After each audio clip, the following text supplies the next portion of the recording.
అల్లం, వెల్లుల్లి, జంతువుల కొవ్వు పదార్థాలు, డూప్లికేట్ నూనెలు, ఇవన్నీ సెకండ్ హ్యాండ్ మాల్కి ఫేమస్ అయినటువంటి హైదరాబాద్ కేంద్రం. ఈ హైదరాబాద్లో ప్రతిరోజు ఇవి జరుగుతూనే ఉంటాయి. అన్ని డూప్లికేట్ పాడైపోయిన పదార్థాలు.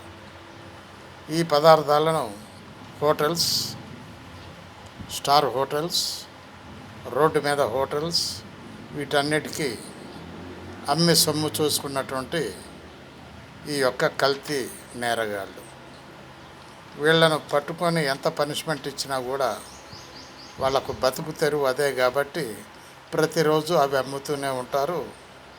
జైల్లో పోయేవాడు జైల్లో పోతుంటాడు, బయటకు వచ్చేవాడు వస్తుంటాడు, తయారు చేసేవాడు తయారు చేస్తుంటాడు, తినేవాడు తింటుంటాడు, హాస్పిటల్లో జాయిన్ అవుతుంటాడు, చచ్చేవాడు చస్తూనే ఉంటాడు. ఇది హైదరాబాద్ యొక్క లైఫ్ స్టైల్. అర్థం చేసుకుంటే ఒక్కసారి. బాలసాని వీరప్రసాద్, హైదరాబాద్.